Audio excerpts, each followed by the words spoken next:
I'm Dave D, and you're watching XP Team USA.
It's Thursday, it's 8 o'clock. That means it's the Big Metal Detecting Show. Good evening! How are we all?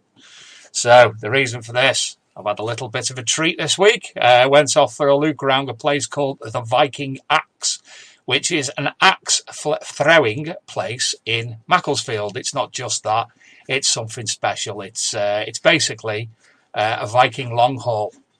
With the way it's been made, and it's got the throwing lanes, but there's so much more going on. Anyway, I'm far too warm. It's too hot to wear anything like this, so let's get back to reality and put the normal hat on instead. Here we are. So, as I said, it's Thursday. It's 8 o'clock. It's the Big Metal Detecting Show. Hope you're all not melting, and I hope your machines have been working well. I've heard one or two machines haven't had the greatest of weeks in relation to the heat. So, sadly. Anyway, without further ado, I've got a very, very busy lineup to start the show with. First and foremost, just to let you know, as of next week, the podcast will be back. We'll be running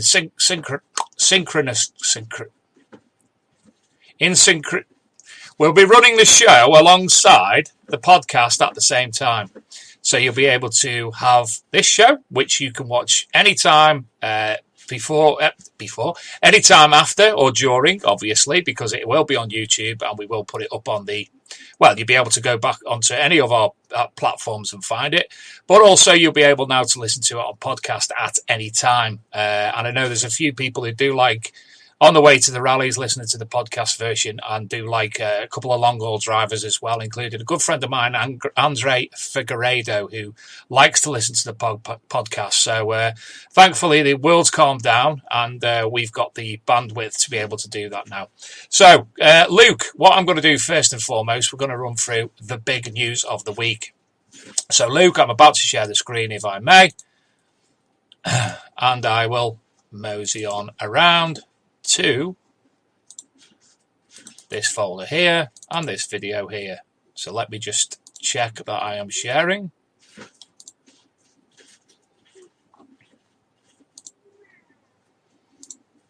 No, not yet. So, start again, shall we? So, Luke, I am sharing the screen. It wouldn't be us if we didn't have a few issues, and it's generally me.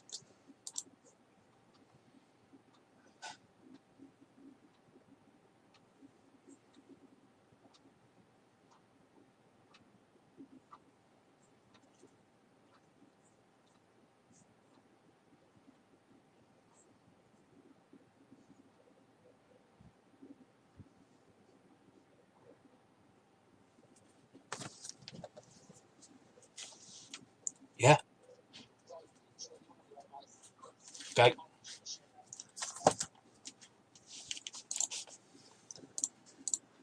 Right, I've made a little bit of a mistake again, so we'll start this again. I do apologise. Luke just ran me midway through to tell me I'd done it wrong, and I apologise. So let's start that video again.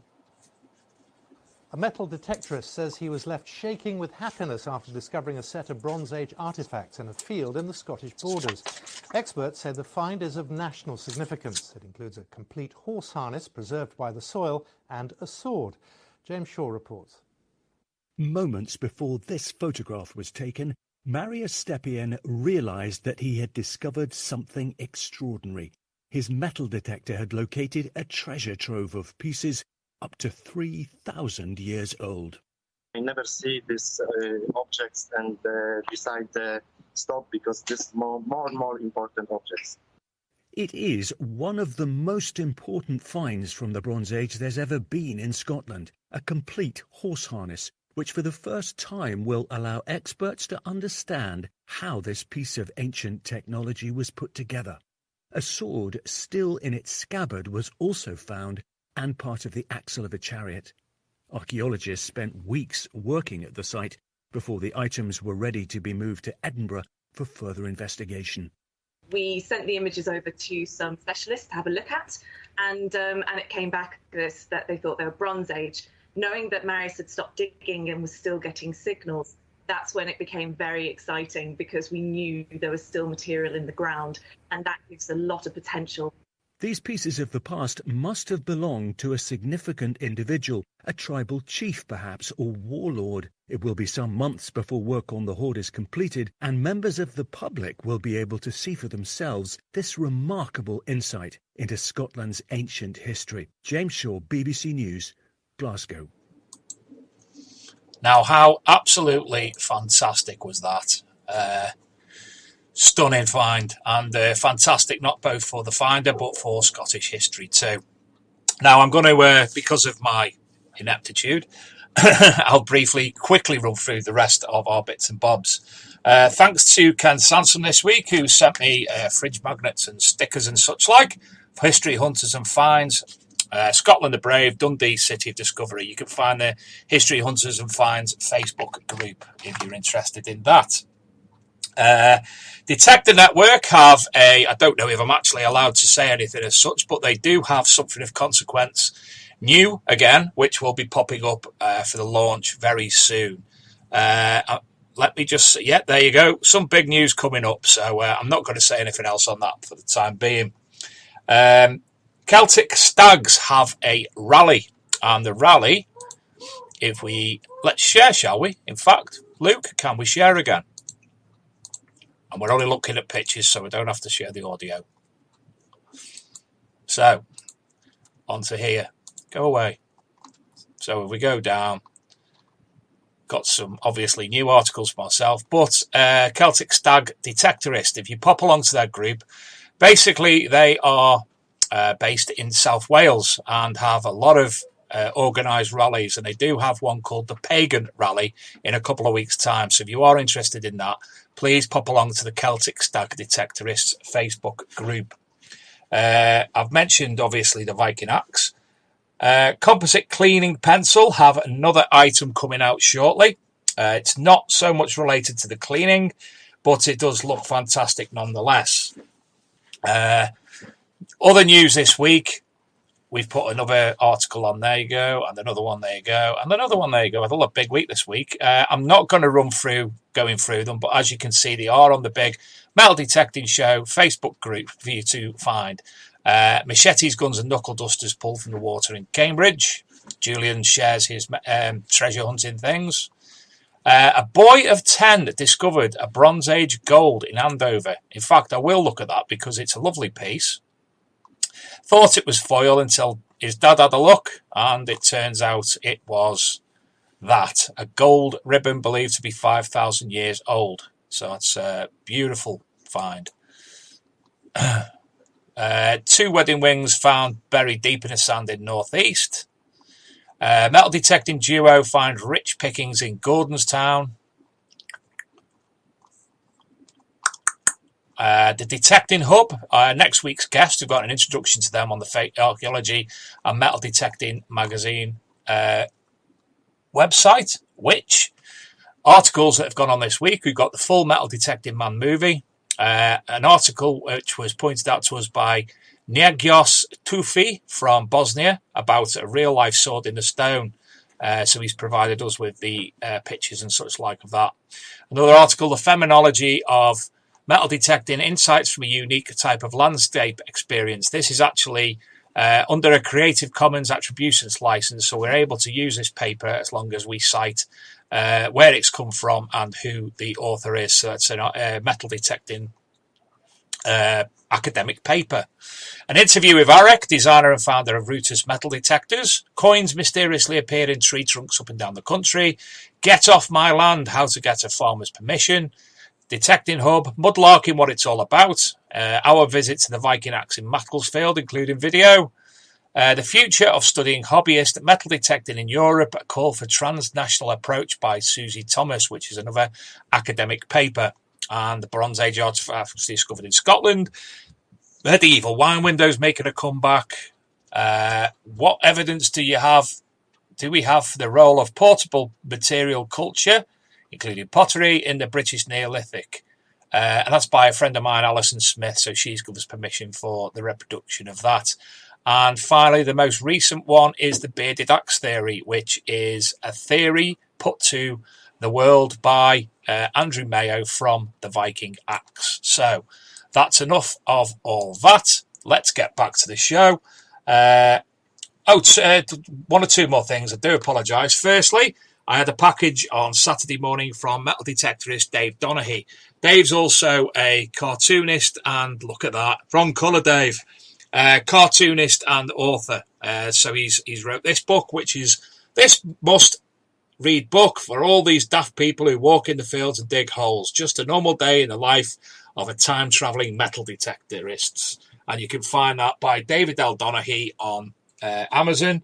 And there's also several more books about Fiona Fartybum, great kids books, and holiday cartoons as well.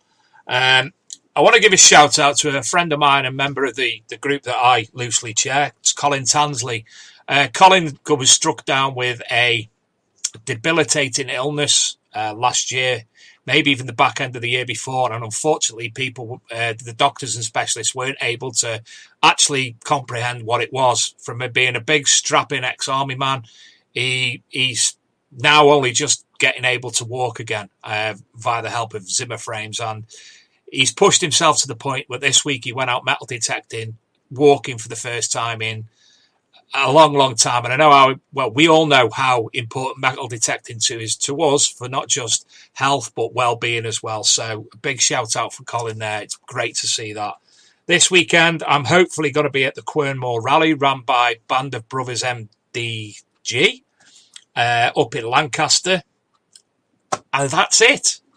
Let's say hello to a few people before we bring on our guests, which we're getting very late. I do apologise.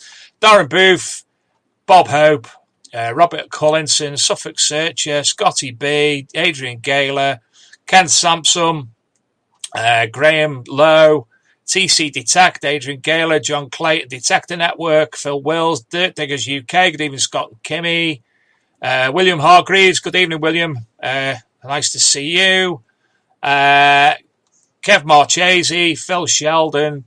Let's bring on the guests. Ladies and gentlemen, tonight's guests are YouTubers, big finds and small finds. This is Jamie Evans and Tom Evans. Good evening, gents. Good evening.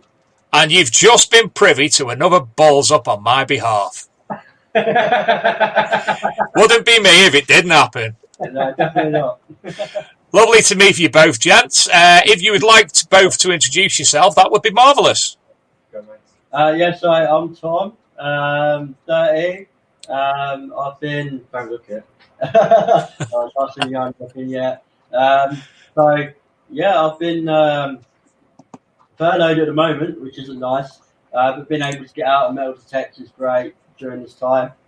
Obviously the heat's a hard one.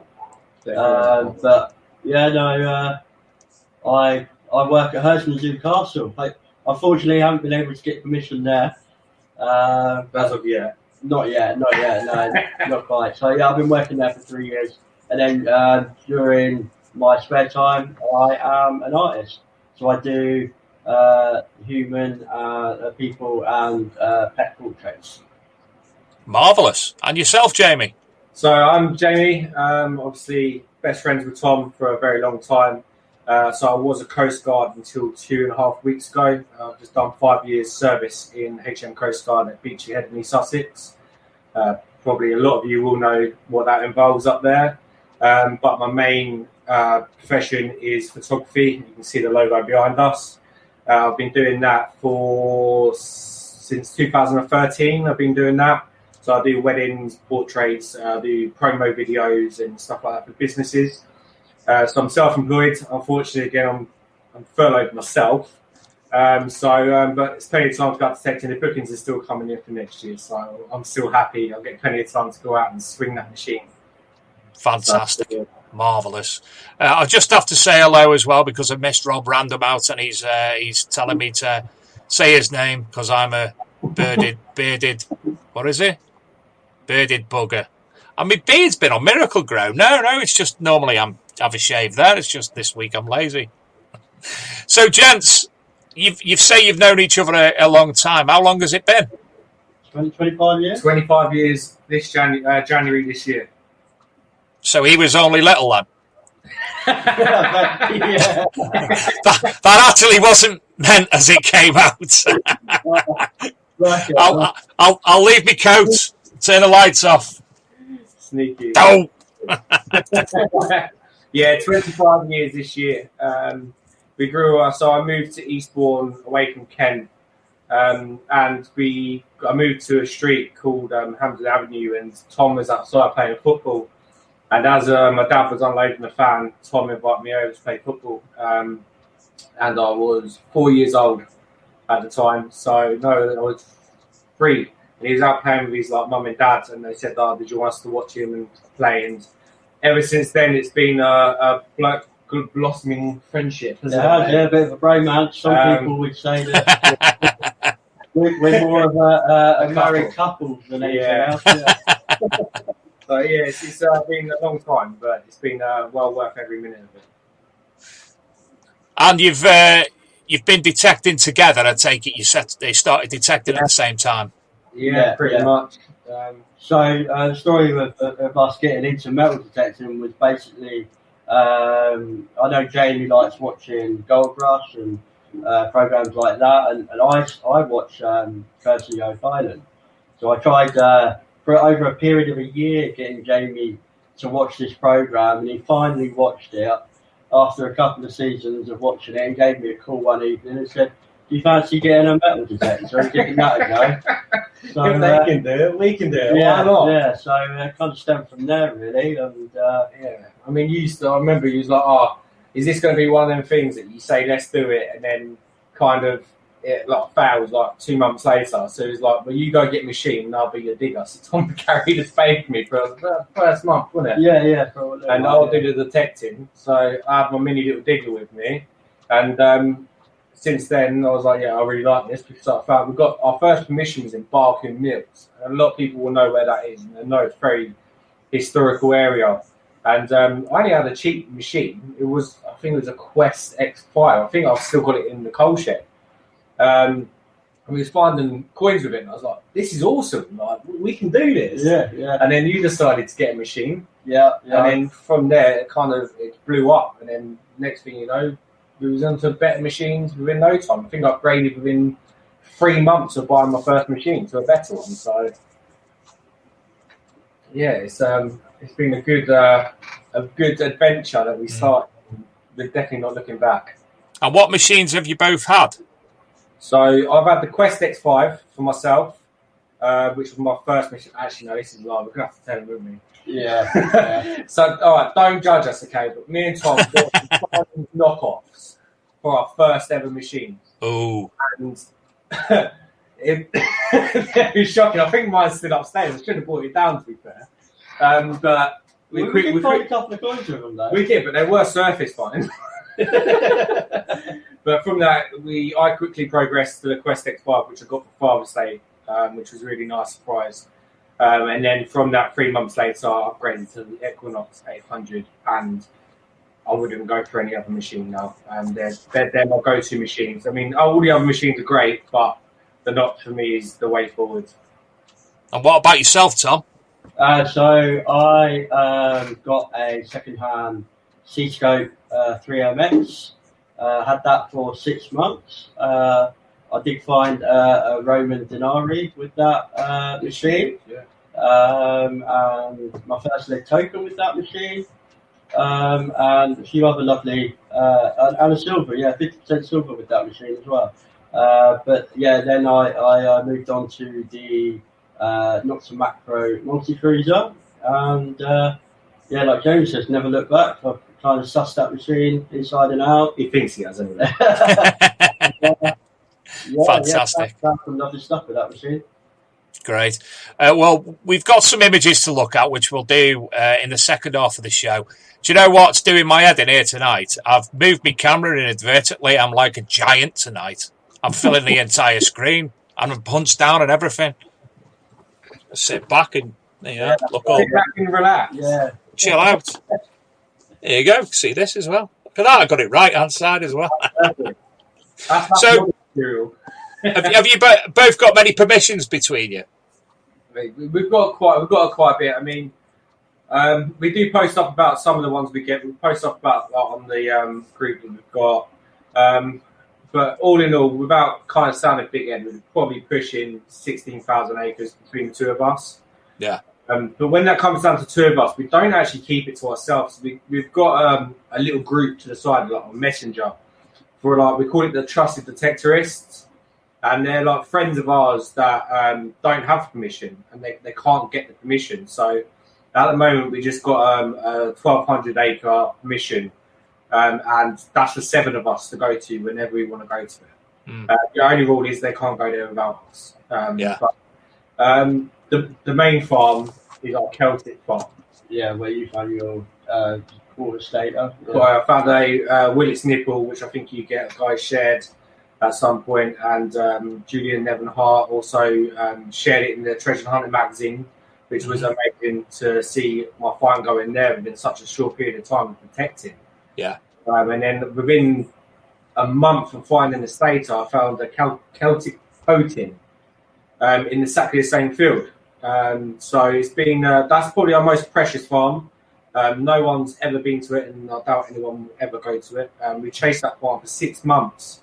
It was a really hard farm to get, wasn't it? Yeah, it was a we really had hard to farm. do a lot of research to convince the landowner. And he said no to hundreds of Tetris before, and I really wanted to ask her what we did different. And she finally put the question, and she said, "You didn't chat crap."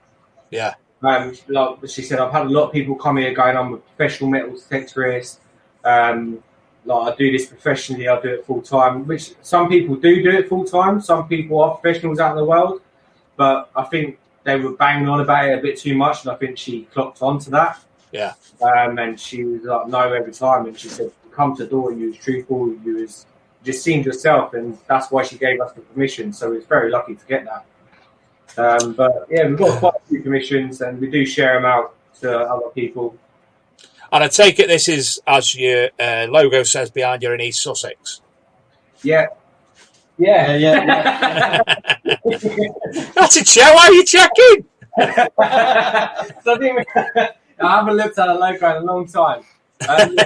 Based in East Sussex. I mean, for us two down here, the history isn't amazing.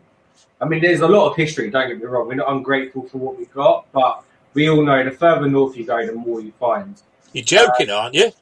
Well, I live just above the Midlands and I have to keep going south. we have to go meet up with Marky Mark on metal detecting. Definitely. Yeah.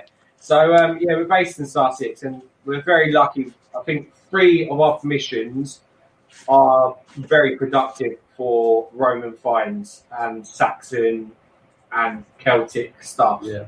So, them 3 things, we tend not to hit them so often because we're scared of pulling everything out all at once. So we kind of like spot ourselves around sort of thing, which is really good.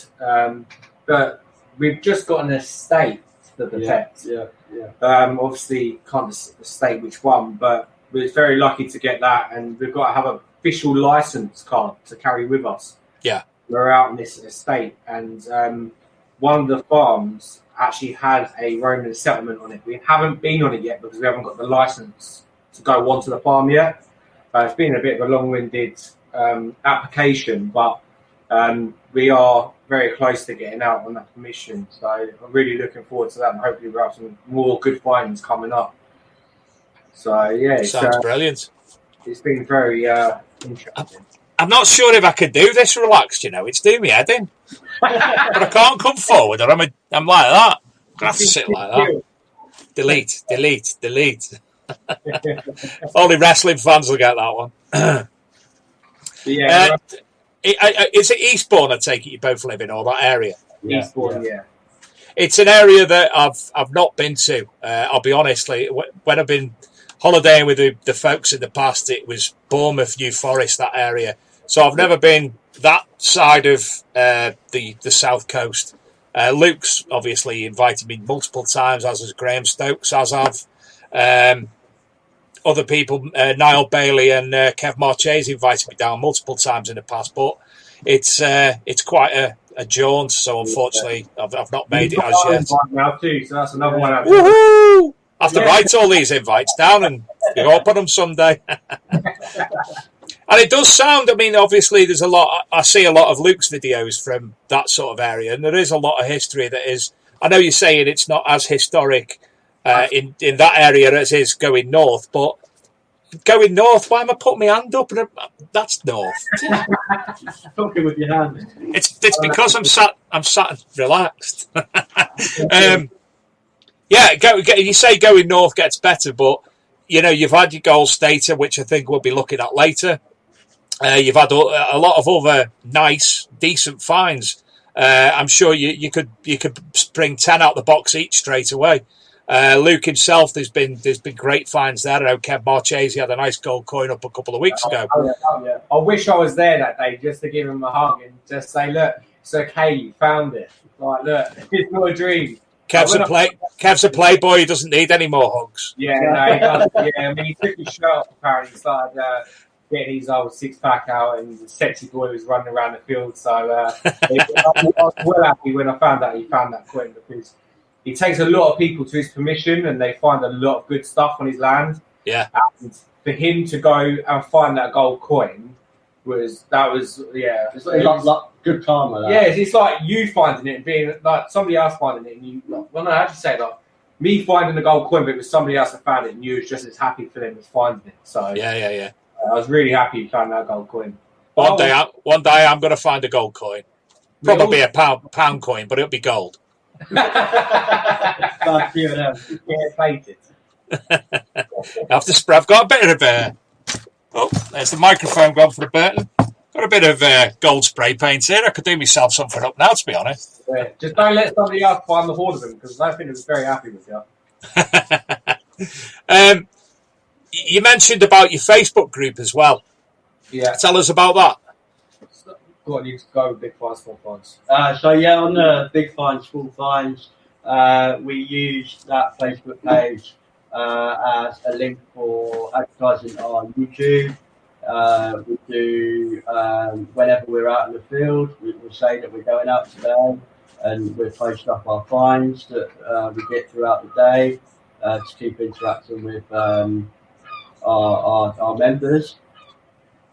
So yeah, really that's a page that we use to sort of interact and advertise our YouTube, really. And how did the YouTube group come about? It was a hard one. We obviously relearned kind of some of our stuff from YouTube. There's some YouTube followers out there that are probably watching today. I mean, there's the smaller ones, and I think the smaller ones were the ones that kind of helped us come along, and it was from there that we was like, well, what's so hard about this? And I think we went out about 4 times and had the camera in front of our face and go, no, I can't do this. But not only that, the fact that we did have some nice permission, and we were putting out some nice finds quite regularly. We felt like it was a good time to start cataloguing it and recording that for other people to see. Yeah, I think for us it was the fact that we were so new to this hobby that it was just right to show them that you don't need to know everything. And I think we learned a lot very fast in the very short amount of time that we've been doing it. But with that, it comes from a lot of experience from going to Luke's Digs, for instance. So the first time we went to Luke's Dig, so we've been to a few, and then we've gotten around, and they're a bit far. It was like, is there any close to home, like sort of thing? And I can't remember how we found Luke's Digs. Obviously, Southeast Metal Detecting Rallies, and we've grown to be part of that club like quite a bit, and that is our go-to club now. We would, but when we go up like on road trips up to, so we're going to Lincolnshire next month for the weekender. But Luke's Digs were different. The community, the community, aspect, the people that helped you, they talked to you, and it wasn't the case of just going there and metal detecting and getting on with like it. You literally sit there and have a conversation. I mean, we'll go to a dig and I probably won't even detect for 3/4 of the day. I'll probably only detect 1/4 of the day. The rest of it, I'm just sat there chatting to people. But the YouTube channel was there to show the newer people coming into this hobby that it's okay to mess up. It's okay not to know what you don't know what you're doing, and just to kind of show them how we done it. So we done a live video going out and getting permission, and it was stuff like that we was kind of doing just to show people, oh, if we can do it, you can do it too. So that was the whole point of that YouTube channel coming apart. When you say about messing up and not knowing what you're doing, look at me. Look at tonight's show already. But hey, it's fun. But then I've got a list of questions. Luke's provided me with some of them. Obviously, knowing your area as well as he does, and obviously, too big again. As I don't. One thing he has asked me to remind people is, can you please support Big Finds, Small Finds by subscribing to their YouTube page? That would be delightful. There it is. Look at that. Oh no. Well, it's Big Finds, Small Finds anyway. Yeah, well, he got it right on straight away. I tell you what, he's good as Luke, isn't he? He's better than me. In fact, one week Luke should do this. Yeah, he should be Luke. Yeah. That'd be very interesting to watch. Where are we on the questions? Tom, he's put this because I think you've obviously okayed it with him to ask. Yeah, Being a small guy, how did that come into play in choosing your machine? Small. Shaft length, weight, etc. So essentially, when I was looking for a metal detector, I did a lot of research, generally on the aspects of their performance. But regarding to my condition, I had to work out how far a detector would collapse to meet my height. So a lot of metal detectors would reach my height and some wouldn't. And then I had to kind of match up that with my personal preferences on brand or performance and things like that. And that's why I went with the multi-cruiser, because that fit everything that I needed.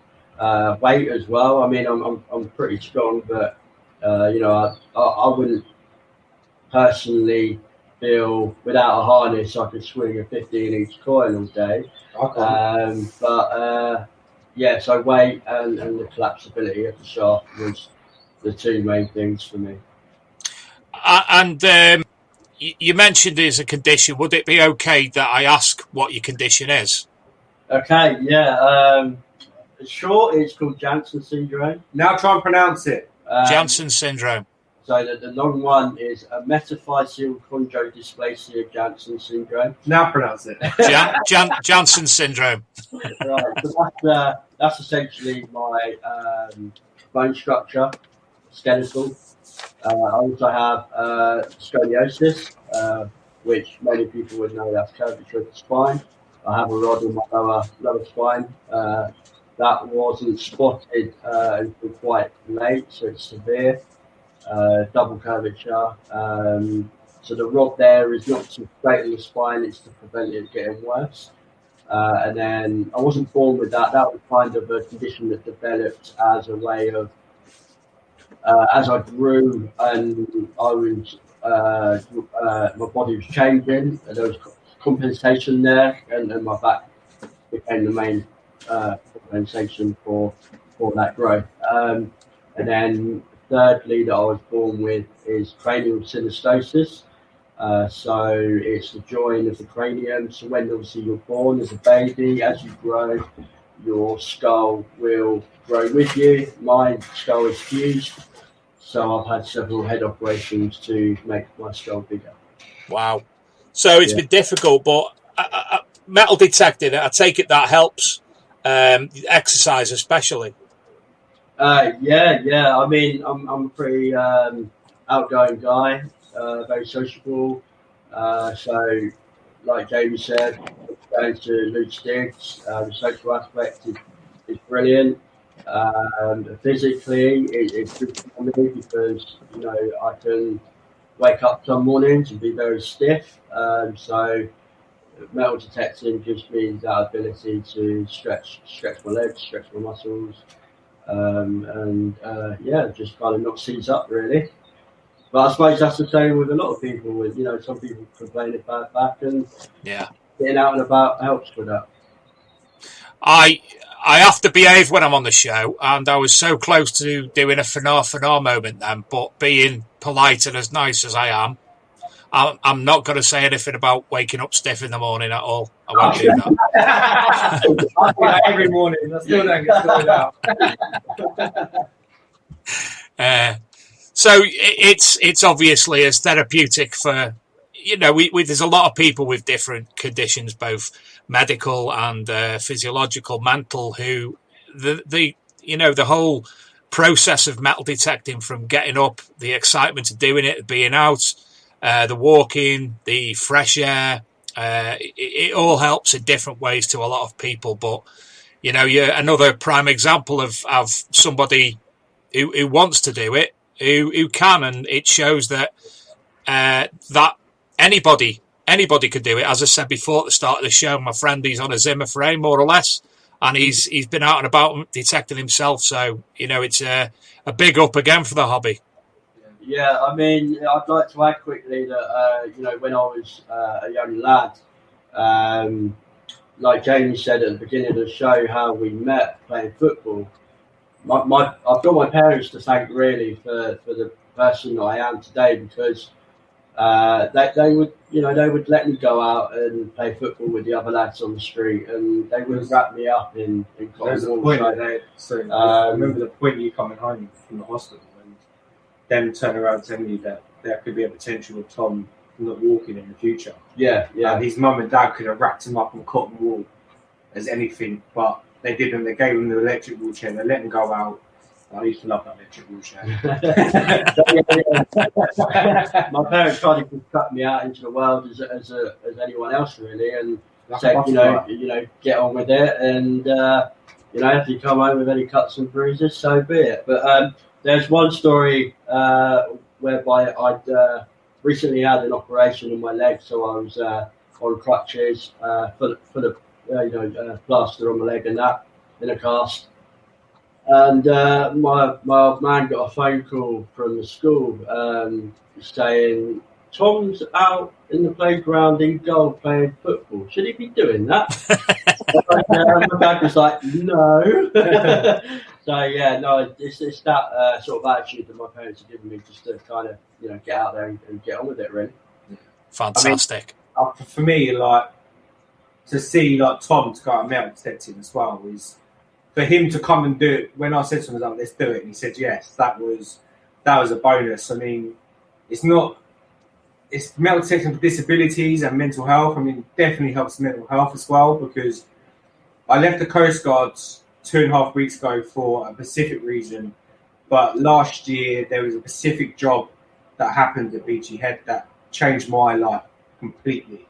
And even Tom said to me a year later on from that job that you've changed as a person. For a year, I was suffering. I had to go see a psychiatrist, and I just wanted to be in my own little bubble from this job. I won't go into details, but unfortunately it involved 2 kids and a father. And it wasn't the kid's choice to go. And for me to be there at that job, it was a hard year, having 2 daughters of my own. And for that year, it took me a long time to try and become the Coast Guard that I needed to be again. And being metal detecting actually took over my role of being a Coast Guard. And I'm not even sorry for that at all, because I'd rather go metal detecting than go to the Coast Guards. Yeah. Because metal detecting was helping with my mental health. And now I've left the Coast Guards, I feel 100% more better. And just detecting out in the countryside with Tom and friends, and it's there, and that kind of mental support is there without actually having to ask for it. And a lot of people don't actually understand that about metal detecting until they start it. So for me, that's like a bonus in metal detecting itself as well. Fantastic. Well, at this point, gentlemen, it's our go for a wee period shortly. So Luke will be popping up some adverts any moment. So before that, still to come in the show, we've got images to look at, and we'll continue chatting with Tom and Jamie. So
I'm Dave D, and you're watching XP Team USA.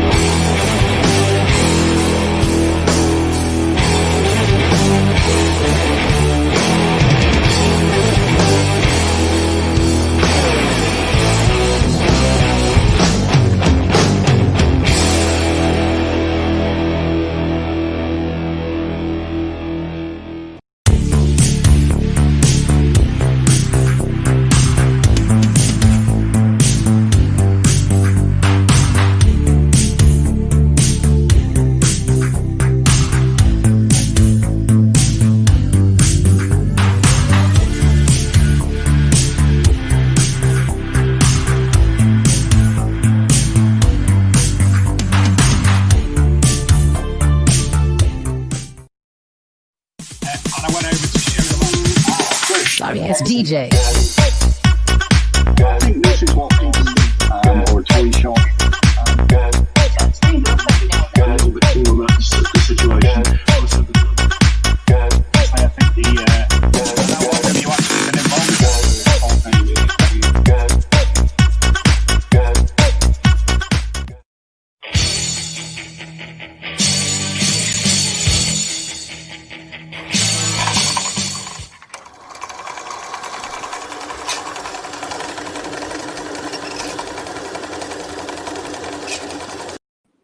Welcome back, ladies and gentlemen, to the big detecting show with our guest tonight, Jamie Evans and Tom Evans. That's where I got mixed up. Jamie Tom. Just back into the chat room. Good evening, Rod West, Dalboy, Lee Hull, one of our moderators on the Facebook page, Niegos Tufi, who pointed us out to the Bosnian Sword in the Stone earlier. Can I ask you both, do you know Rob Random? Is he the guy that's Rob Random? Rob Random. Question about Tom being into acting. That's the one, because I wasn't going to ask it if you don't know him. Tom wants to be a Ewok. Ewok, yeah. Ewok. Following the footsteps of Warwick Davis. Mini-me. So Tom takes the wee out of himself as much as I do for being fat myself. Yeah, that's right. Yeah, Good lad. Best way to be. Bugger them all. Rob Random, TC Detects, James Taylor. Multiple people have said that they've popped in and subscribed to your YouTube page, which is Big by Small Parts Metal Detecting UK. That was a bit delayed. Stan's Lad, Petagon. Good evening, Petagon. Where are we? More Rob Random, Nicola Roberts. Good evening, Nicola Roberts. Relics and Roots. I've just got an official gold digger. Good evening, Canada. Got some good friend, a very good friend, but some very good friends over in Canada, in Nova Scotia, in Halifax. Good friend of mine, Paul Kimball, who I keep trying to get on the show, but he's more paranormal orientated, but he's just done a fantastic documentary series, because he's a filmmaker, on Canadian maritime museums and maritime places. So give that a look out. Look out for Paul Kimball, official gold digger. Cruiser is king. Tom Shively says, "What up, guys?" That was me doing Eminem then. Obviously, I'm not very good at it. So, what I'm going to do now, you've provided a bunch of images, which we are going to have a look through, and you can tell us all about them. So I'll share the screen again, please, Mr. Higgins, without audio, because I don't need it. People shout at me whenever I'm doing a video in the future to remind me I need to do the audio. So, I'm just going to go through them as they've come. So how I've downloaded them, obviously, will be in a certain A to B, ABC sense. So this is first up. What have we got here? I believe we're just having a conversation between ourselves. I believe that is a sixpence. And the reason I put that in there is because the bust on it, that is, when that come out of the ground, that was off the Celtic farm. And I actually thought it had just been planted there because how minted it was. But it was in pasture. We all know if it's in pasture, it's probably going to come out more preserved than any other place. But like when I saw it, I was just amazed by that coin, and that's actually my favourite one. I've given a lot of my silvers away back to farmers in competitions, but that's the only one that will stay with me. That's it is very prominent. The writing obviously is very good. You don't see many of that era in that decent condition. Fair play. So what have we got next? There we go. Next one. I can zoom in. Sussed how to do this. Look at this. Woohoo! Okay, yeah. So this is a Queen Elizabeth threepence that I found not too long ago, a couple of weeks ago actually. The reason that image is in there because I have found previous hammer coins in ploughed soil, but that was my first a coin that I found on pasture. So it was a big learning curve for me in terms of understanding the signal and the tone. Multi-cruiser in pasture. And it come up in reasonably nice condition as well. It's very nice. Now this is beautiful. So this was again off the Celtic farm, and when we say things were coming up, so we started this farm in the heat of the winter. So last year we had a really bad winter where we had rain constant and the crops were hard to come through. It was a signal every 2 minutes, wasn't it? I remember this coming up, and I didn't have a clue what it was. I knew it was old, and I knew it was silver. So I had tinfoil on me, so I've done the spit and tinfoil straight away. And we believed that this is classed as treasure, and it has been sent off, and it is circling the museums. Well, part of it is because I found the other part the other day. But it is a medieval bracelet. So it'd be like the early stages of medieval times. Yeah. We're still waiting for the date to come back, but it is currently off to the museum class as treasure. And you say you found the other part a few days ago? Yeah, it's here. That is luck. Beautiful engraving on it. Lovely. Beautiful find. Next up, where are you now, you? That's because I haven't done that, isn't it? What's happening here? Come on, where are you? Let's start again, shall we? So, stay where you are, Luke. Stay where you are. Nice little collection. Okay, so this image is my silver collection finds from since lockdown. Obviously, being furloughed, I'm out quite a bit now detecting, and my finds rate has shot through the roof as a result. So yeah, that's an image of all my silvers that I found since lockdown. I believe there's a hammered in there, and at the top there is a lovely St. Christopher's pendant. Probably, that was stunning. Yeah, that came out really nice. That did. So very chuffed with that find. And then there's my finds since lockdown. Fantastic. I think you probably have taught yourself to use the cruiser, understand it better since the lockdown and what have you. You're better than ever now. You're spending so much time with it.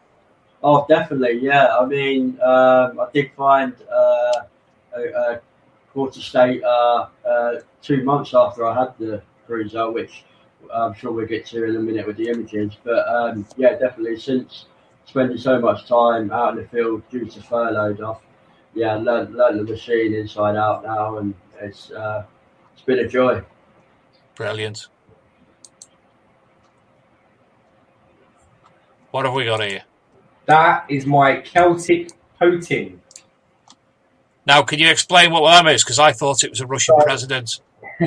If I am correct, and I hope I'm correct, because this is information that's been passed on to me, so don't shoot the messenger. It is the first ever known coinage to man in a shape of circular or lead.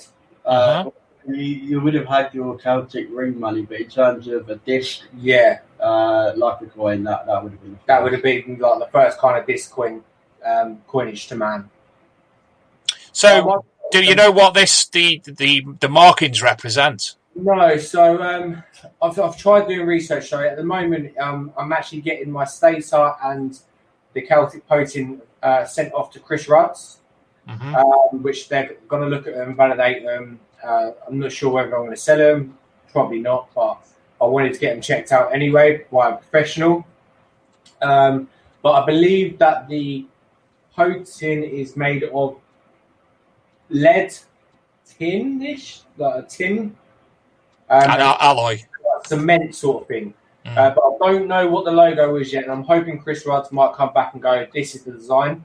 That looks a bit snaky there, doesn't it?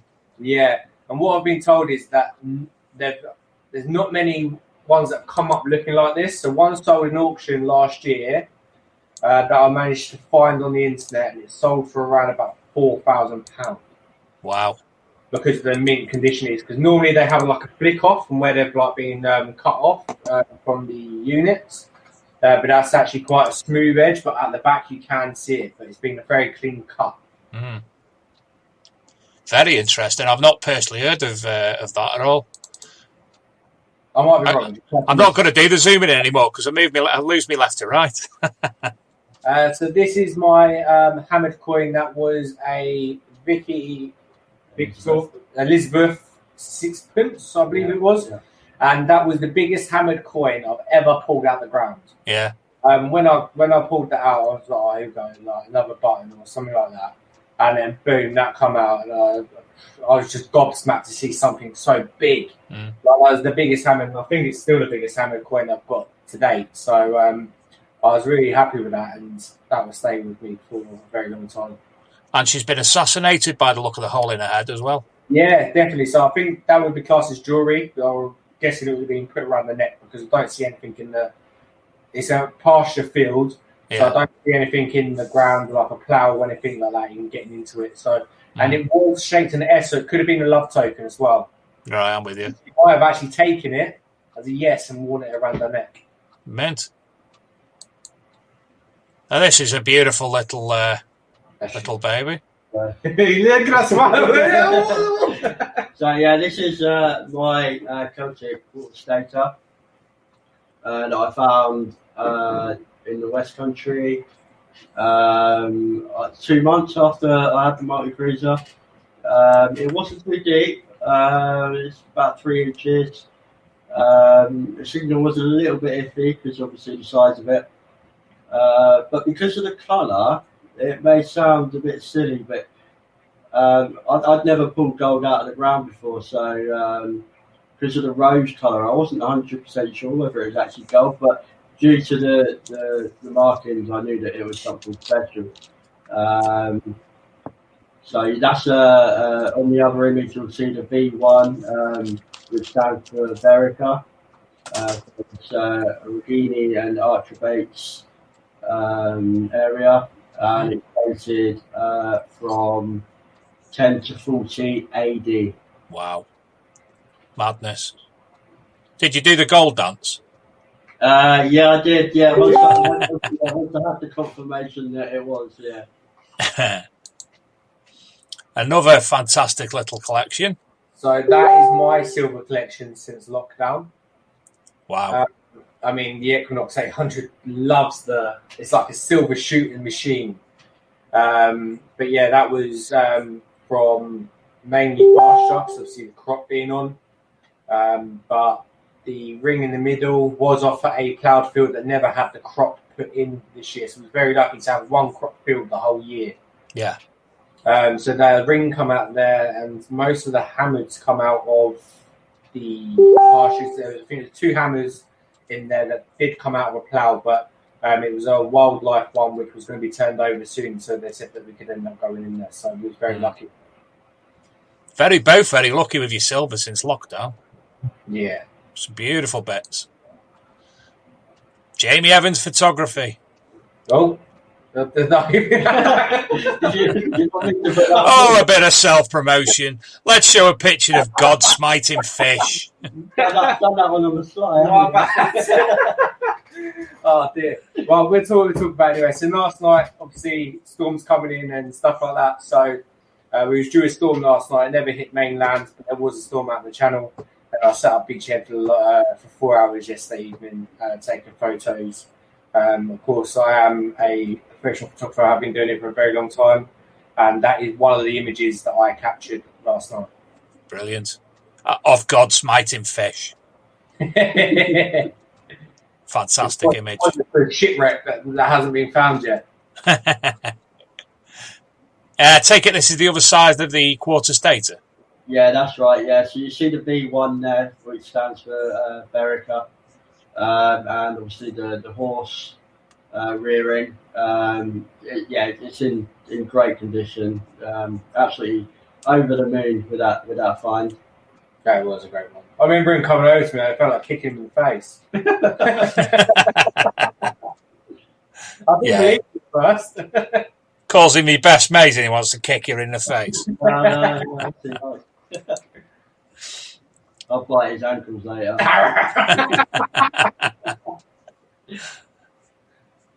What we got here? 1567, is that? Yeah, I believe so. So that's Elizabeth first threepence. So that was found a few weeks ago as well on one of our new permissions.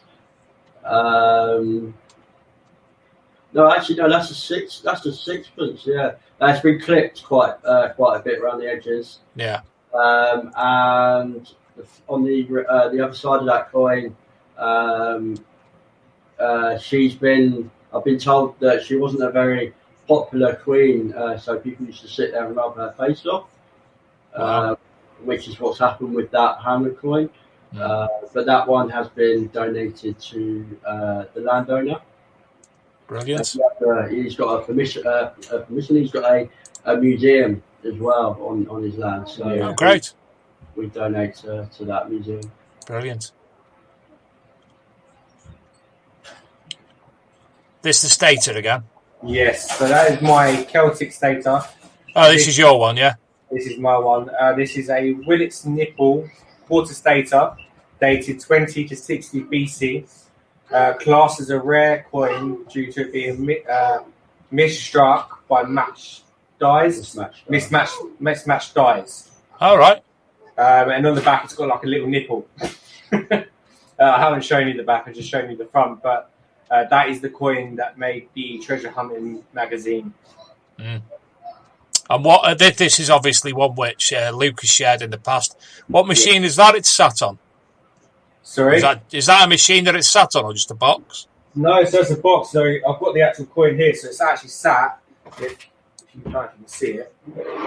Well, give me a second to go through these images, and then obviously we'll full screen. And this is the last image anyway.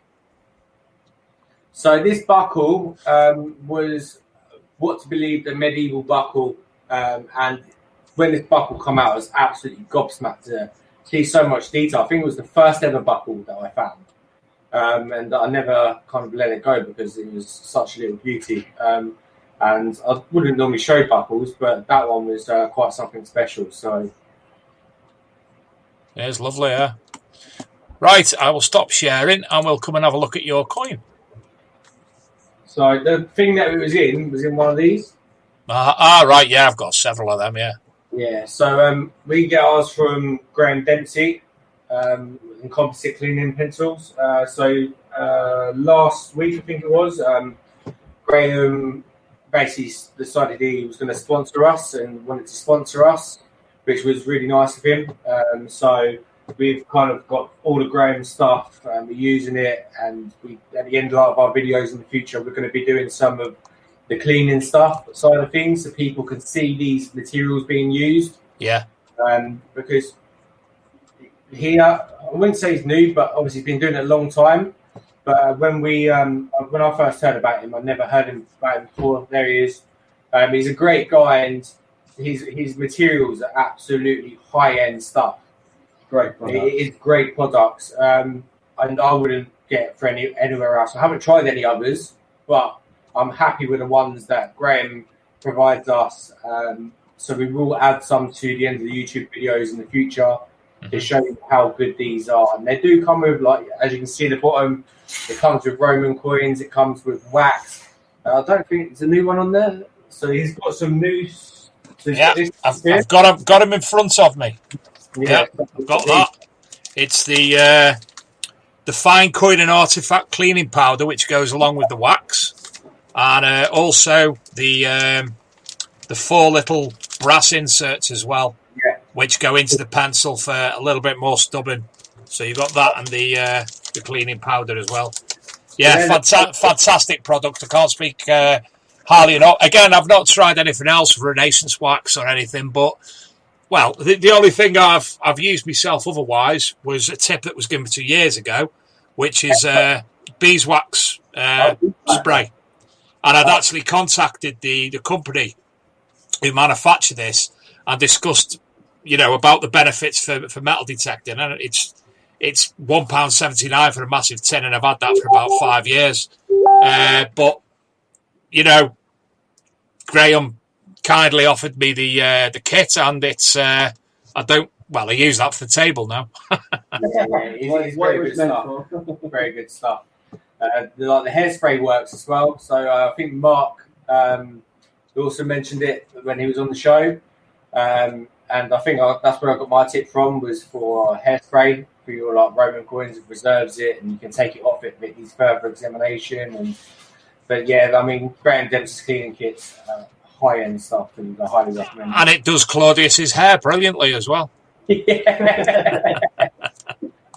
There was a Roman question before off Rob Random. Which one of you would win in a gladiator fight, and what weapons would you choose? Roman era only. I'd probably go for a spear, because You wouldn't be able to catch me? no, I would need the extra length from my arms. But what if I fuck up the end of it? You'd be like that person that runs on the spot trying to get Yeah, maybe and a knife as well. Yeah, I'll go for a spear as well. We can have a spear fight. Absolutely. Why don't you just have them gladiator things with the big hurdy-gurdies on the end and give it some of that? Yeah, I'll be on the chariot as well, though, because I want to look cool. Talk to Mike Smith, Borrowers. Anybody, obviously, I've been sharing a screen, so I'm just looking through. There's no questions as of yet, apart from Rob Random's. But if anybody else does have any questions, please pop them into Facebook where you're watching, or YouTube where you're watching, and we will see what's what. John Clayton, I used to have a deep fat fryer with candles to preserve my iron fines. So you'd fry the fines in candle wax. I see what you mean. Yes, so anybody else who does have any questions, please pop them in the chat room wherever you're watching, and we will we'll get them over. So in the coming weeks, months, what plans have you got for metal detecting? Well, the big one for me. So we are going to try this with Tom. We've decided. We spoke about it the other day, didn't we? Have a lot of conversation about it. Remind me. So there's going to be a new adventure coming to the YouTube channel. So I am just about to do my open water scuba diving course. Brilliant. And from that, I'll be doing another course, which is my advanced course for video photography and photography underwater. For two reasons. One, I want to start by doing rivers for treasure hunting where I can. We have a lot of water on our land. We have a lot of streams that go through, and some of them are very deep. So I will be doing that. But Tom, we are possibly looking at putting Tom on a test dive to see if Tom can handle this. Yeah. So Tom does sink when he goes in the water. I'm not very buoyant. He's a 10 9. That just sinks. I'm like a brick. I am. But So does that mean you're a witch? yeah. Some might say that. Yeah. So yeah, that's going to be coming to the channel very soon. I've got my test dive on the 8th of September. So after that, I'll be on my open water course, which I believe is about a week or so. And then from there, we will start having underwater footage of hopefully some finds coming out underneath the water. And Fantastic. We can get you and hopefully get Tom in the water as well. We do have a question. South Ghost Detecting out of Weedle asks, who came up with the channel name? Me. I mean, so like we said earlier on, so Tom can take banter very well. I mean, if it's some random in the street, he'll probably get knocked out. But if you know him and you're kind of friendly with him, then it's a different story. So me and Tom were always taking the mick out of each other, and it's kind of like, what's different? I mean, you have like the searches, you have let's go like metal detecting, and we wanted something different, and it isn't necessarily something you could type into YouTube, but when we have the metal detecting on the end, it should start popping up, providing we start growing as a channel. And I said, what about big finds, small finds? And Tom was like, I absolutely love it. He didn't punch me in the face until he... Do you know when Luke first mentioned it to me, I've got to admit, I was singing Big Cook, Little Cook in my head. Big finds, little finds. That was a good little kids program. Well, I used to watch that all the time. Rod West asks, what would you most want to find? You want to go? It's a hard one. I mean, before it was a stater, and I found it so early on, it kind of my bucket list went. So for me, probably now either a silver or gold matrix. Yeah. My bucket list now. I've got a normal matrix on my find. What about yourself, Tom? Yeah, so me would be a matrix seal as well. With my drawing that I do, my portraits, when obviously it's early days yet, but when it comes to setting up social media platforms and websites and things like that, and I have to deliver my my images, my pictures off to the clients. When I package them, it would be nice to actually have some candle wax and seal the drawings with a seal that I found out the ground. That's why I'd like to find one. Or invent one, your own one, and even if it's your own logo in, get it made into a proper one. I mean, I am due to be receiving a 3D printer within the next couple of weeks, so I could, quite easily design my own and have my logo onto that. Yeah, my brother, he's got one, and he printed out for me about a month ago now. I've got, King Arthur from Tintagel. Yeah. Well, you know how expensive they are from the National Trust or English Heritage. Sorry, he printed me one of them out. It's absolutely gorgeous. Yeah, absolutely stunning. Looking forward to receiving it and getting some nice prints out of it. Absolutely. Adam Weedle asks, what type of field suits you better, stubble, pasture, or ploughed? Plough, yeah. Yeah, me too. Stubble does me head in, and pasture winds me up. Yeah, I mean, most of our land is ploughed. Thankfully, we're very lucky with that. But at the moment, there is a little stubble on it. But with the rain the last couple of days, and it's kind of softened it up. So we was out there today, and a lot more come up than what we was actually expecting to come up. So we've been detecting near so right on the entrance of one of our fields is an 11th century church. Mm-hmm. And today some stuff started coming up. We pulled a hammer up there the other day, didn't we? And on the same farm, Saxon Skeets, Gold Noble Queen weights have come up. We had a Roman coin come up. It wasn't silver, but it looked silver. Silver wash come up. So, but that was the farm that we've got as like the 7 of us. So there wasn't all our finds, but it was good to still see them come up. You're going to see me doing all Tourette's in a minute because there's Daddy Longlegs come in the window. Yeah. Graham Lowe asks, Jamie, what camera do you use and do you photograph your good finds?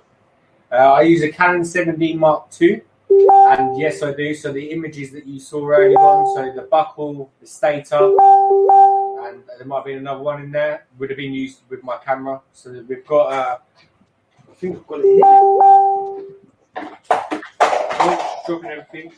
So we use this little bit of wood, mm-hmm. and we use this plant pot. So it sit like this, and that'd be how we take the photo with the background. Fantastic. Adrian Gaylor asks, do you do much beach detecting? We have done a little bit in the past, not to great success. I think our best success the other morning. Yeah, I mean, it is an area that we would probably like to improve on. Yeah. But we don't tend to do it too much. We do like our pastures and fields. Yeah. Official Gold Digger from Canada, he said, would love to do a sticker swap if anyone would like to. If you go to our Facebook group, the Big Metal Detecting Show, and you put that information on there, I'm sure you'll get some reactions, and I'll tag 1 or 2 people in it as well, and I'll do a sticker swap with you. Again, Aaron Weedle, on a bad hunt of finding rubbish, what find would be the turning point to make it worth it? Anything silver. Anything with a bit of age, yeah. I mean, a hammered coin or your buckle with nice medieval buckle. It just depends what when it comes out, what's on it. it's not necessarily whether it's gold, silver, the age. It's what's on that artifact or coin that's come out of the ground that makes it interesting. Yeah. So, for instance, if I pulled that buckle out and it's the only thing I had all day out of all the trash, I'd be over the moon because it was a stunning buckle.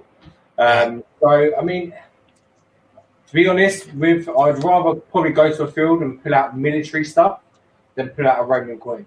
Yeah. And that's only because I have a very good connection with World War II with my granddad and stuff like that. So for me, I'd rather pull out stuff that is not 5,000 years old, but for people that kind of fought for a country, and like this person that held this last fight was the person that went to war. So we're here to be able to set this field today. That's the sort of stuff the personal aspect. Yeah, the personal aspect. Yeah. I don't know if you watched our D-Day special show where we had multiple people telling World War II stories. We had Julian Evan Hart on amongst several guests. But we had a lot of people sending in beforehand military finds, and there was some stunners.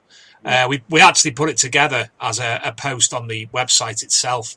But Nick West, if Nick West's still in the chat, if he could let me know or remind me what his Facebook group is called, that's right. So, but anybody else who was interested in World War II metal detecting finds, I'm sure if Nick's around, he'll be able to tell us. If not, tune in next week and I will let you know then. Phil Hardy and MS Detectorist basically asked the same question. What would be the ideal place for you to go and detect in the UK or abroad? Rome. If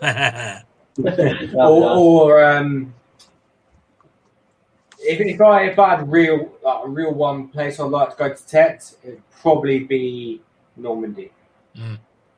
That's a good shout, actually. That's a good shout, yeah.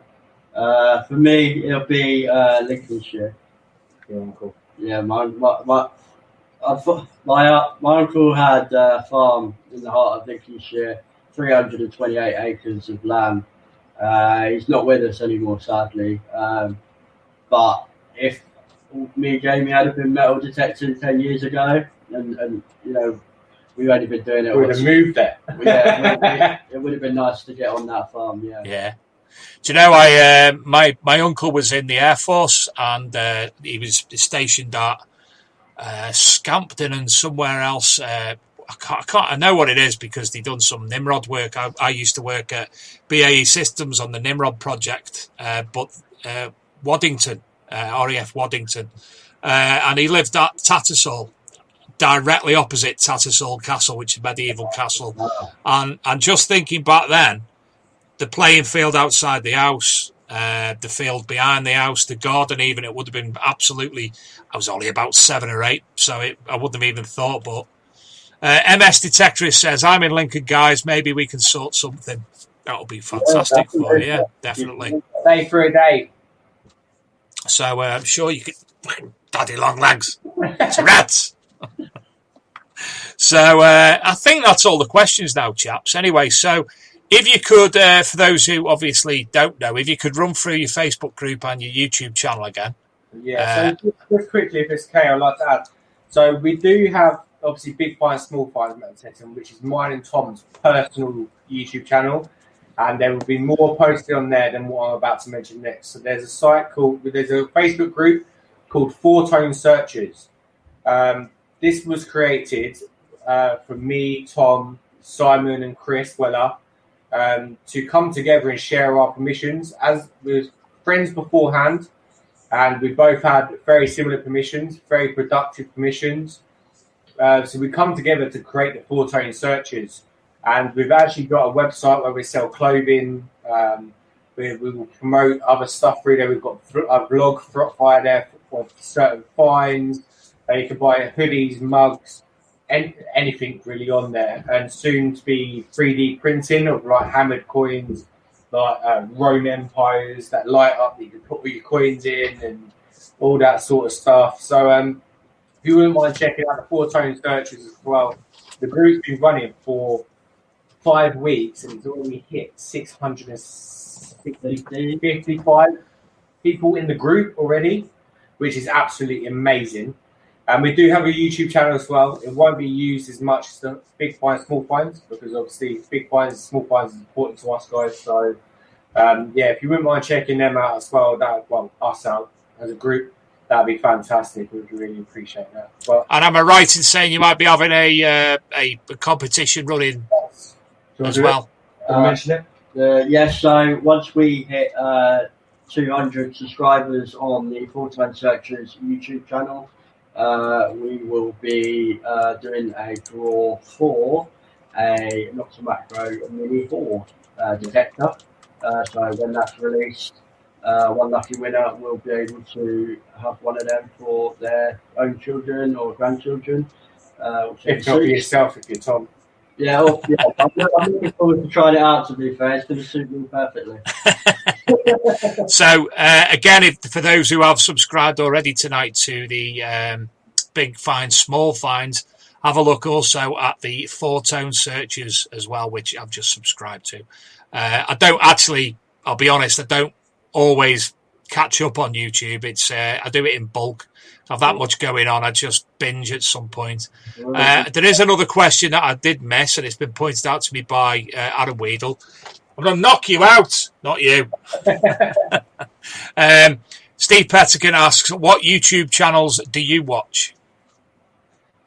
Okay, so I've watched South Coast Detecting, great guy.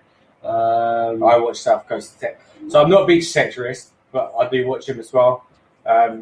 But just for the pure fact of his content. So just because you don't do something doesn't mean the content's not good. So yeah, I still watch him as well. English History with Sid Perry. Yeah.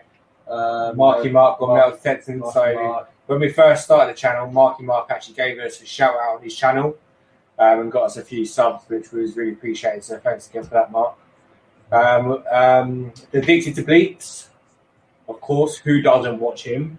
Yeah, Legend. But yeah, he's a really good guy. So I watch him quite a bit, and then all the lower ones. So the Treasure Bandits. I watch Treasure Bandits. I've got a massive list. Obviously, watch Digger Dawn as well. Digger Dawn, yeah. Who else have we got on there? I've got a list. So I only subscribe on YouTube. The ones that I watch, ones that get bogged out. I don't subscribe to people that are just say they're running the competition. I don't just hit the subscribe button and leave me there because when YouTube get bogged out of stuff that I don't even want to watch. Yeah. So anyone that is, I'll put a screenshot up on our Facebook page later of all the people that are on our YouTube because there is quite a few on there. Yeah, I mean, there's one channel that I watch that probably. I know you don't watch because it doesn't necessarily relate to you, but that's... Is it the Archaeology and Metal Detecting Magazine channel, Tom? It's the Cruiser Boys. So they use lots of macro products. So obviously that relates to me a lot more than Jamie. Yeah, so we've got Historical Magpies, the Detectives, English History, Pomsey, which is there. Digger Dawn, 2-Tone Searchers, the Arch, Metal Detecting Lady, Ash Unearthed, and yeah, the list goes on. But the Pomsey was actually the first ever subscriber to our YouTube channel. Yeah, and he's shown really good support for us over the last year or so, and. The Historical Magpies, I mean, when we're ever out in the field with them, he's always like, can I picture record your finds, or like, link your YouTube channel. So, I mean, it's amazing, like, the local YouTubers, they're not against each other, they're with each other. Yeah, that is amazing. And then I think, unfortunately, there is some YouTube channels out there that are against you if you do too well. But I love the fact that a lot of people, most of the people, are with you and not against you in the hobby. I love that. Well, while we're talking YouTube, anybody who does want to follow us, ArcMD Mag, the Archaeology and Metal Detecting Magazine, have a look for that. I think it's about 260 subscribers. I do try to do content in relation to metal detecting, but I find it a ball ache. I really do. I have done 1 or 2 videos, but I find it a ball ache. I'm much more happier going to a historic location and filming the location and talking about the history of the location from behind the screen. I have to do front screen here, so I can't be doing walking around the field and get my phone out and keep dropping it in mud. I did see your first video pop up a couple of weeks ago. Which one was that one? It was your first one, and it was you said that you felt a little bit awkward doing it because you wasn't really a YouTuber for like metal detecting. Yeah. I can't get my head. I'll do it. Don't get me wrong. I went to the beach on last Friday, and to press that in, got my machine out, Simplex, and I'm not a beach detectorist either. I can't get my head around it. It's just too much going on. I just like simple things. Missed it. Oh, got it. Daddy long legs. Who's got Tourette's? And I'm walking along, and I was happy. I semi understood it. You know, obviously, you have to learn. But by the time I'd walked back, I'd only been doing it 20 minutes, and by the time I walked past, I've never seen the sea come in anywhere as quick as the sea came in there. So, as I say, I started doing a metal detecting video, but it ended up being, "Hi, this is me. I'm metal detected. I pressed that in beach, and goodbye." That was it. So, just put it on Facebook to say, "Look at the beach, isn't it lovely?" So, that would be nice if you subscribe. We do have when we the show goes out on the Spreaker, it automatically goes out onto YouTube as well. So, obviously, what we try and do. Luke's channel, UK Dirt Fishing, the reality of metal detecting, has obviously got bigger subscription. Tonight, obviously, yourselves have allowed us to piggyback your channel as well, so it's your show. It's out on your channel. I hope you get a bit on there as well. But we generally put everything out the reality of metal detector. I think I've got about 260 subscribers, but I done a video the other day at the Viking Axe. Went out for the first time with my 7-year-old son, where I found nothing but rubbish, and he went, "Dad, can I have a go?" and ended up finding a coin. So there's loads of content on there, absolutely loads of content. But obviously, it's just there. I'm not bothered about subscriptions and what have you. It's just to document history, to be honest. So that's the main point. I mean, when we're mainly in the winter, we've got our hoodies, we've got our Big Pints, Small Pints hoodies. And obviously, we're repping you guys. So we've got you guys down both sleeves of our hoodies. So we've got the Archmac down there. Marvellous, thank you. We have just redesigned them for next year. So we're going to have 2 hoodies for next year, which will be the 4-tone searches again with the Archmac down the side. Obviously, I okayed that with Luke. And then you're going to have Graham Dempsey on the back, along with subscribe to our YouTube channels. So hoodies for different videos, so be reaching out to hopefully both YouTube channels, and obviously we'll be at the Technical next year, fingers crossed. I'll come along and do some photos for you guys as well. Well, hopefully if you've got one in Fat BASTARD, I'll have to have one myself for them hoodies. I mean, Graham Dempsey wants 2 of them, so we'll drop me an inbox and we can definitely sort something out. Marvellous. Well, we are completely out of questions, I think. Yeah. One thing that did come through, I got a text earlier from Scott from Detector Network. The big news from Detector Network, obviously the current Detector Network is very similar to Facebook, and it's well worth going on. The app is more or less live. He's got it on his phone. It's just public consumption. It's just ready for that. But he's launching any day now. Detectorgram, which is his version of Instagram. So it will be linked to his Detector Network, so you can obviously use both. So that's very exciting. So, gents, it's been an absolute pleasure to meet you both. It's I can't get people to grasp how difficult it is for me to live where I live, not being able to come down to your neck of the woods. Obviously, to spend more time with Luke, because, you know, behind the scenes, we get on like house on fire. He's invited me down multiple occasions, but also to see the likes of Graham Stokes, Nigel White, Kev Marchese, Niall, yourselves, Aaron Weedle, just to be able to get down there and do some detecting with yourselves. It's a complete pain in my backside that I live where I live. Yeah. Sorry? holiday. Book a week off, do the videos down at Luke's house, have a few beers, and you'll be laughing. Well, it's my last day of my 3-week shutdown tomorrow. I'm back to work on Monday, so I don't get holidays. And the next holiday I get is in about 6 weeks, where Mrs. Sadler, in her infinite wisdom, has decided to book somebody to come and reflag the entire back garden while I'm off work. Perfect time to come down here then, right? So I just said you as well, Aaron. All the people down on the South Coast said Aaron, I think. I meant it anyway. Anyway, thank you again. It's been an absolute pleasure having you both and meeting you both for the first time as well. And obviously, you're welcome back anytime in the future. Just give Luke a shout and we'll sort out a date. Dates which we have. We do have up-and-coming dates. Next week, we have... who do we have next week? Catherine Lang and John Figgis from the Detecting Hub, which is a newly launched metal detecting forum on the interweb. So have a look at that in the meantime. If you don't know where it is, go onto our website, www.arcmdmag.com, or Google the Archaeology Metal Detecting Magazine, and there is an article introducing you to that. There's also an article introducing you to lesser-known YouTubers, including these two nice gentlemen as well, so you'll be able to find links on there. And if you do have any questions in the meantime, please put them on the Big Metal Detecting Show Facebook group, or if you want to put any other information.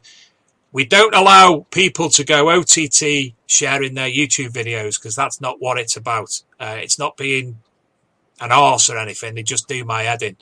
But if, like Tom and Jamie, you've come on the show, you've interacted a bit with the Big Metal Detecting TV show, you're more than welcome to share your YouTube videos. Just don't go ballistics and put 38 of them on one day. As I say, it's we just try to...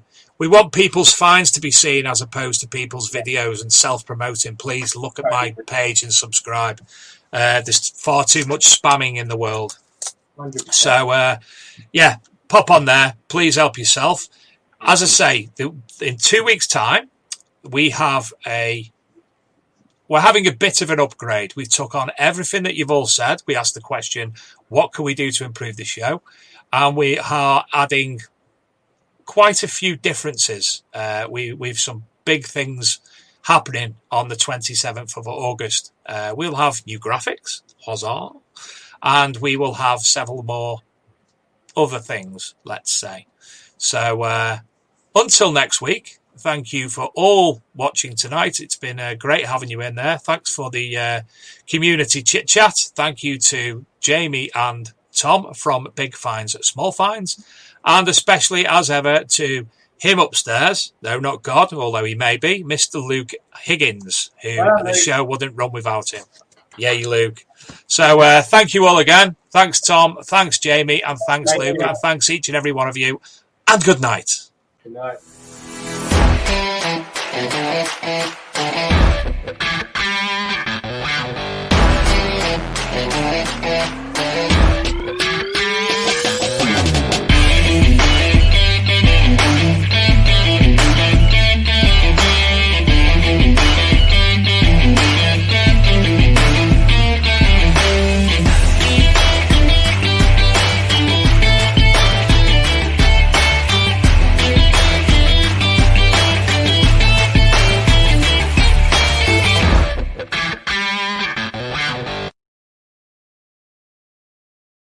I'm Dave D, and you're watching XP Team USA.